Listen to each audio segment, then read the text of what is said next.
We black again, man. We got a powerful one today. We're gonna be talking about the diet of the Israelites in Egypt versus Africans in America during slavery.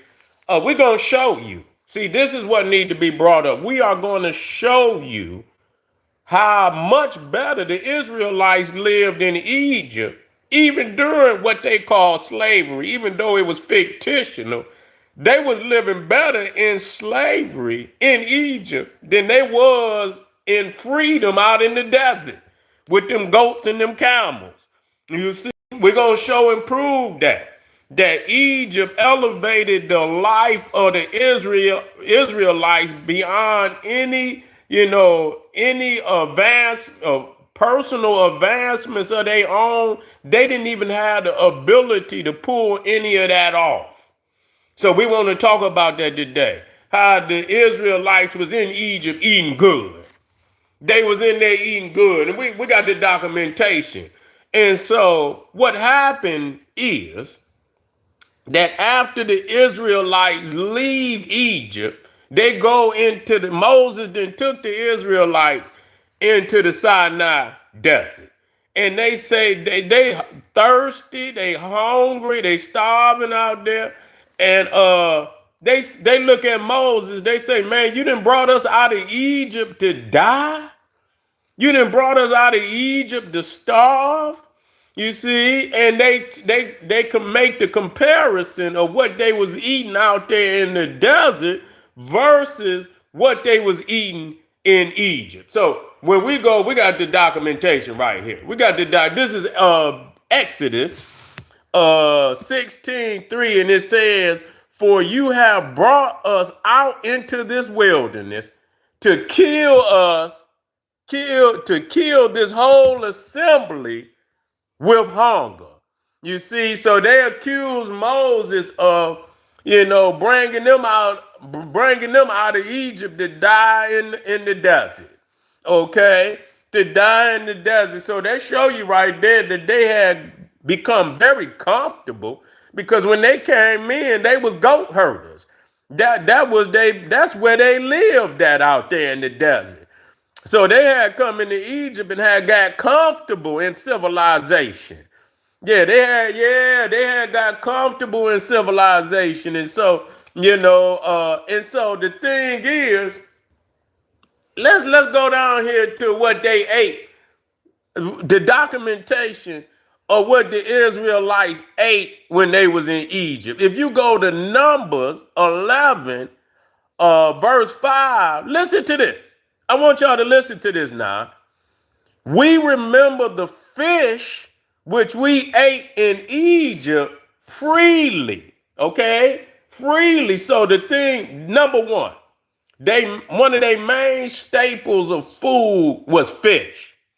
So they could eat fish freely. That means that they could go down and fish and get. And so was we able to do that in slavery? Was we eating fish like that? Could we eat good fish like that? I ain't never heard nothing like that. You know what I'm saying? I'm quite sure some of us got away and got a hold to a little fish, but was that our main staple? Was we able to leave and go down to the banks, any river and fish? Were we able to do that? Maybe a lot of time the plantation wasn't even near no body of water.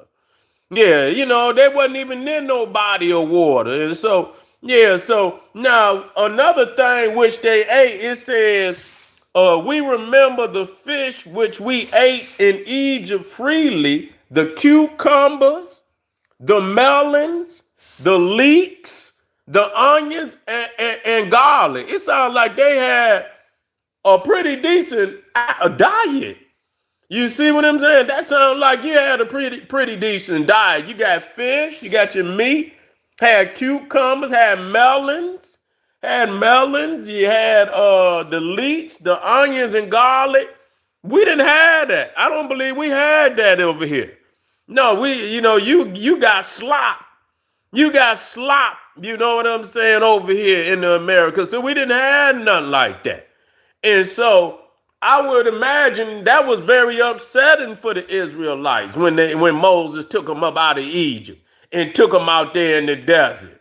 And now they out there eating sand burgers. You know, they out there drinking camel piss and things of that nature. And when they was in Egypt, they could eat fish. They had all the seasoning in Egypt, and they had melons, they had fruit, they had all of that. So they didn't. It didn't sound like they starved them. It seemed like they was doing pretty good. Cause I didn't hear them while they was out there in the desert that they was eating nothing. Ain't no fish out in no desert. I don't think no melons or none of that. Ain't no leeks and no onions and no garlic out in no desert. So Egypt, they benefited from Egypt. And this is what we have to understand. When we read the right verses and chapters, we see that they actually developed in Egypt far greater than if they would have stayed out there in that desert, they would have remained goat herders for the rest of their life. But the fact that they was able to come into Egypt, see civilization, see the structure of government, see the organization of the priesthood, spirituality, that was the blueprint in how they built their priesthood when they conquered Canaan. You know, and we must state the fact that they conquered Canaan. They ain't never built a civilization from the ground up. We got to be clear about that. And so people's benefit from us all the time. You know, when and a lot of times we have to do it in hindsight.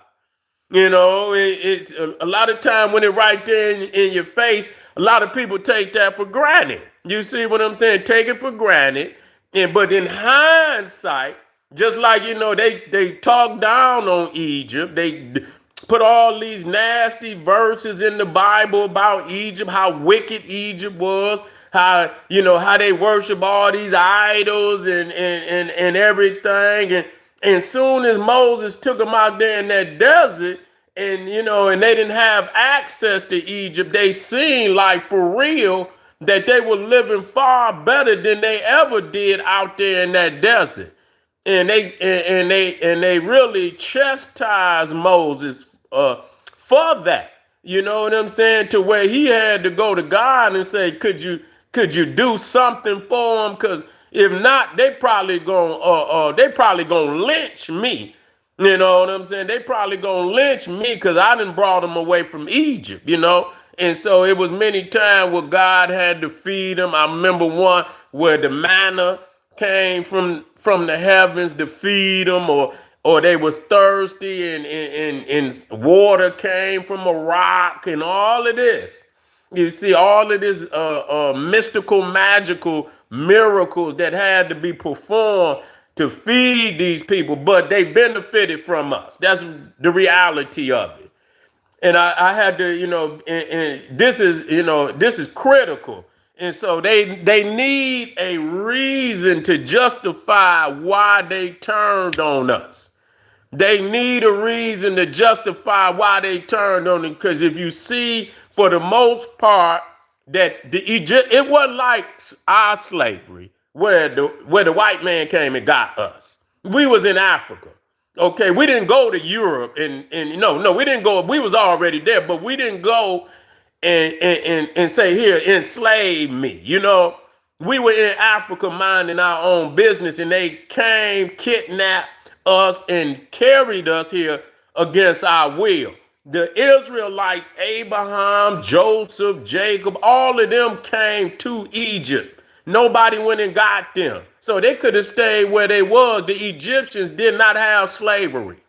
You see, they had many trained Africans in all fields of science, engineering, and everything, government, anything that was needed in society. They already had been trained, hundreds of thousands of people, and we talking about highly technological. Ain't no way you building pyramids on the level that you see in Egypt, and you're gonna get the lowest of individuals to build on anything in your society. So that's a lie that they would never have gotten any type of goat herders to do that type of work. That's just not what would have happened when they already got hundreds of thousands of highly technically advanced masons and architects and engineers in Egypt. Why would they need goat herders? So that just don't make any sense. So what we want to document, if you go to Numbers 11:5, it'll give you the diet. That's right. That's right.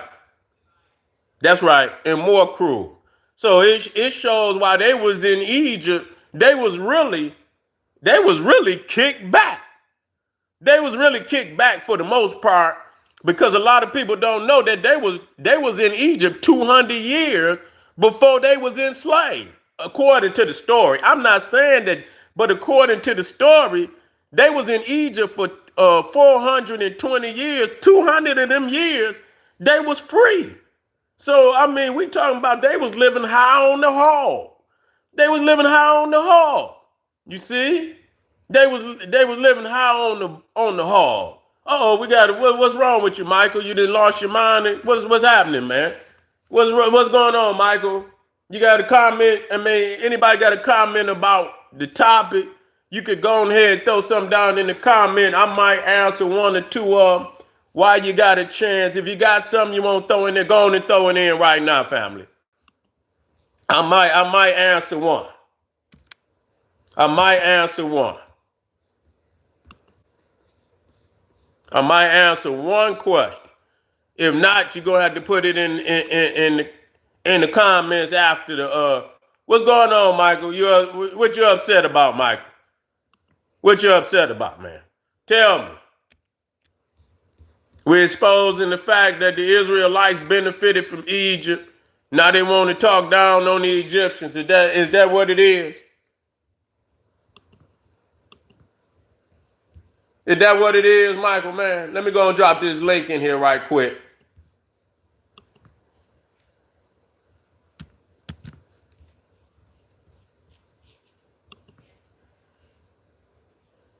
He said, calm down, bro. Jesus, calm. I ain't waiting on Jesus.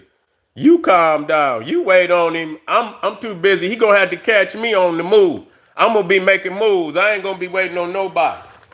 If he come back, I'm gonna be making moves. So anyway, family, I appreciate y'all. The link, Patreon is over there. We got some fire. We dropping this evening. I want you in the house. I'll see you soon. Black Pop.